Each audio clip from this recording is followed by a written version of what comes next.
गीता का 17वां अध्याय श्रद्धात्रय विभाग योग के नाम से जाना जाता है। इस अध्याय में भगवान श्री कृष्ण ने श्रद्धा के 3 प्रकारों सत्व, रजस और तमस के बारे में बताया है। उन्होंने अर्जुन को यह समझाया कि इन तीनों प्रकार की श्रद्धा किस प्रकार मनुष्यों के जीवन, उनके कर्म और उनकी आस्था को प्रभावित करती है। भगवद गीता अध्याय 17 श्रद्धात्रय विभाग योग। श्लोक 1 से 28 का सार। श्लोक 1 से 4 श्रद्धा के प्रकार। अर्जुन का प्रश्न। अर्जुन ने पूछा, हे कृष्ण, जो लोग शास्त्रों के विधानों का पालन नहीं करते लेकिन श्रद्धा से युक्त होकर पूजा करते हैं, उनकी स्थिति क्या है? क्या वह सत्व, रजस या तमस में स्थित हैं? भगवान का उत्तर। भगवान श्री कृष्ण ने कहा, हे अर्जुन, मनुष्य की श्रद्धा उसके स्वभाव के अनुसार होती है। यह सत्व, रजस और तमस 3 प्रकार की होती है। श्रद्धा का प्रकार।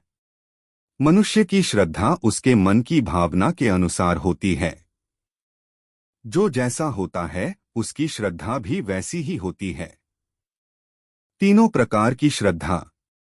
सत्वगुणी लोग देवताओं की पूजा करते हैं, रजोगुणी लोग यक्षों और राक्षसों की पूजा करते हैं और तमोगुणी लोग भूत प्रेत और अन्य निचली शक्तियों की पूजा करते हैं।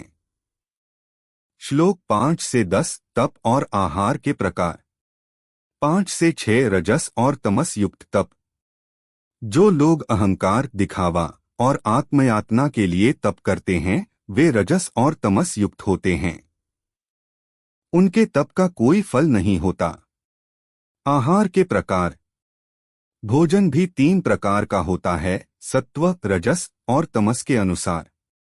8 से 10 सत्व, रजस और तमस आहार। सत्वगुणी भोजन ऐसा भोजन जो आयु, बुद्धि, बल, स्वास्थ्य, सुख और तृप्ति को बढ़ाने वाला हो, वह सत्वगुणी होता है। यह रसमय, स्निग्ध, स्थिर और हृदय को प्रिय होता है।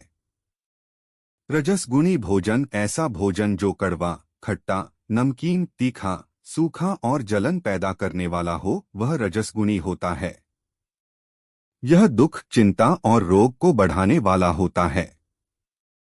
तमसगुणी भोजन ऐसा भोजन जो बासी, सड़ा हुआ, दुर्गंधित और अपवित्र होता है, वह तमसगुणी होता है। यह मन और शरीर को अशुद्ध करता है। श्लोक 11 से 13 यज्ञ के प्रकार। सात्विक यज्ञ। जो यज्ञ शास्त्र विधि अनुसार और बिना फल की कामना के किया जाता है वह सात्विक यज्ञ कहलाता है। राजसिक यज्ञ। जो यज्ञ दिखावे के लिए और फल की कामना से किया जाता है वह राजसिक यज्ञ कहलाता है। तामसिक यज्ञ।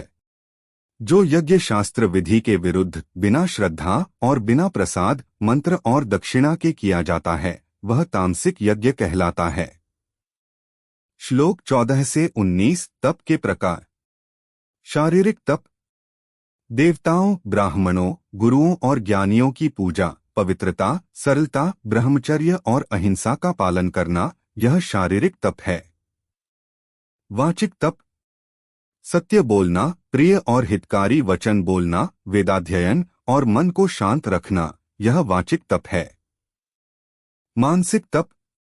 मन की प्रसन्नता, सौम्यता, मौन, आत्मसंयम और आत्मशुद्धि, यह मानसिक तप है। सात्विक तप। जो तप श्रद्धा से और बिना फल की कामना के किया जाता है वह सात्विक तप कहलाता है। राजसिक तप। जो तप दिखावे के लिए और मान सम्मान की कामना से किया जाता है वह राजसिक तप कहलाता है। तामसिक तप। जो तप मूर्खता से और स्वयं को या दूसरों को कष्ट देने के लिए किया जाता है वह तामसिक तप कहलाता है। श्लोक 20 से 22 दान के प्रकार। सात्विक दान। जो दान कर्तव्य समझकर, बिना फल की कामना से और योग्य स्थान, समय और पात्र को दिया जाता है वह सात्विक दान कहलाता है। राजसिक दान। जो दान फल की कामना से, अनिच्छा से और प्रतिफल की आशा से दिया जाता है वह राजसिक दान कहलाता है। तामसिक दान। जो दान अनुचित स्थान, समय और अयोग्य पात्र को दिया जाता है और बिना सम्मान के या उपेक्षा से दिया जाता है, वह तामसिक दान कहलाता है। श्लोक 23 से 28। ओम तत्सत का महत्व। ओम तत्सत। ओम, तत् और सत ये तीन शब्द ब्रह्मा को इंगित करते हैं और सृष्टि के आरंभ से वेदों के मंत्रों में प्रयुक्त होते हैं। ओम का उच्चारण। ओम का उच्चारण करके यज्ञ, दान और तप का आरंभ किया जाता है, जिससे वेदों के आदेशानुसार कर्म शुद्ध होते हैं। तत् का उच्चारण। तत् का उच्चारण करके यज्ञ, तप और दान को फल की कामना से मुक्त किया जाता है। 26 से 27। सत का उच्चारण। सत का अर्थ है सत्य और अस्तित्व। सत का उच्चारण करके श्रेष्ठ कर्मों का अभिप्राय होता है और सत्य में स्थित होना होता है। श्रद्धा रहित कर्म। जो यज्ञ, तप और दान बिना श्रद्धा के किया जाता है, वह असत्य होता है और उसका कोई फल नहीं होता, चाहे वह इस लोक में हो या परलोक में।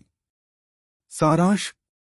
भगवद गीता के इस अध्याय में भगवान श्री कृष्ण ने श्रद्धा के 3 प्रकारों सत्व, रजस और तमस के बारे में विस्तार से बताया है। उन्होंने अर्जुन को यह समझाया कि किस प्रकार इन तीनों गुणों के अनुसार मनुष्य की श्रद्धा, उसका आहार, यज्ञ, तप और दान प्रभावित होते हैं।